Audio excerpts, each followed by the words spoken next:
In the last few videos, we were discussing different problems associated with UGC NTA NET. So in this video, I will be discussing different issues related with the application process. There are a lot of issues related with the application process, the examination attending process, the hall ticket, the center allocation, etc. I will be discussing each of them in the upcoming videos. Make sure you have subscribed to Happy Learning by Anis Worthy YouTube channel. So in this video, I'm going to discuss application related problems. There are a lot of problems, and the first and the most important problem is regarding the date of application. So many cases we get a notification by Twitter that the application is going to start tomorrow.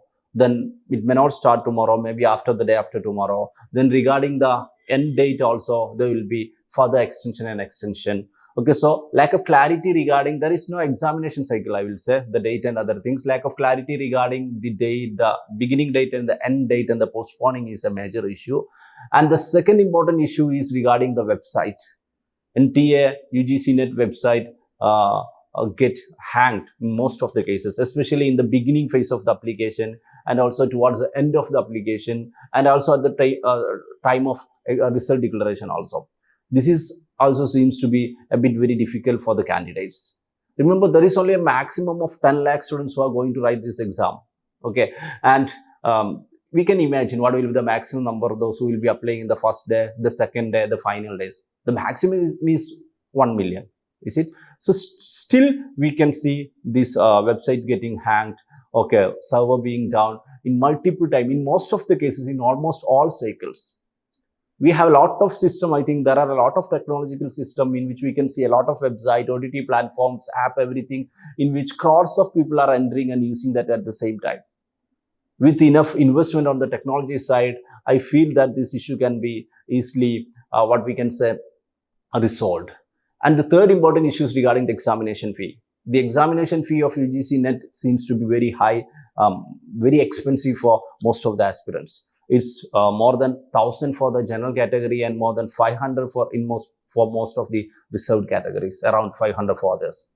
So the thing is that most of the students, most of the aspirants who want to write this exam has to attend it multiple times because only 1% of the students qualify JRF, which means 99% of students are not going to qualify JRF every year. It's not because they are not studying, it's because there is no opportunity. So 99 has to attend the next time. Similarly, only 6% of the students qualify NET. 94 has to attend the next time. It has to be repeated and repeated. So they have to pay this high fee every time, every cycle, every 6 months. So the government should take necessary steps to reduce the fee. Okay. And at the same time, there can also be provision that with a single fee, a student or a candidate can write the exam multiple times. Okay, so definitely the authority will be having expenses. It's not compulsory that the authority should meet all the expenses by from the students by asking us an examination fee. The government has a lot of money from the taxpayers, tax also.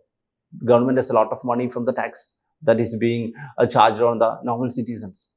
So this is a third aspect. Then the next aspect is regarding the what we can say the guidelines, the notification guidelines.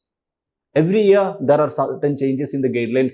It creates a lot of confusion in the students regarding the photo, the usage of photo, the percentage of visibility, then certain dimension, then use of Aadhaar, whether Aadhaar can be used as an ID proof or not ID proof, non-Aadhaar declaration aspect, whether the NCL, the reservation category certificate has to be prepared in advance or at the time of admission. So every year, some sort of changes are being brought into the, what we can say, the notification.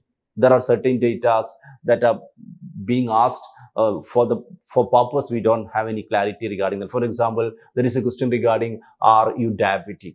We don't know why the NTA is collecting such a data. Okay, they can collect data, but they should provide a clarity to the students why such type of data is being collected. And similarly, they are not collecting some important data also, I feel. Okay, important data also, which we have discussed already, because when it seems that 6% of students qualify NET, but more than half of the students have already qualified NET before and they are trying for the JRF and they're getting NET again and again. So I have discussed in a video in this channel in detail about that. Actually, only 3% of the students are getting NET, not 6%. This issue can be resolved with a single option by introducing during the application time, are you trying for JRF, NET and PhD, or NET and PhD only, Okay, the JRF and PhD only, JRF only. So some multiple option can be introduced and this issue can be resolved, and the authority can ensure that fresh 6% of students is going to qualify net. Okay, so these are the some of the application related issues. Okay, firstly I told regarding the postpone of the date and confusion regarding the date, and the second one regarding the website server down in most of the cases, and third one the high expensive fee, and the last one regarding the confusion regarding the deadline, other things. So this is a time NTA is seeking opinion from the students and the stakeholders. So from next exam onwards, I think NTA should take all necessary steps to make this exam as student friendly as possible.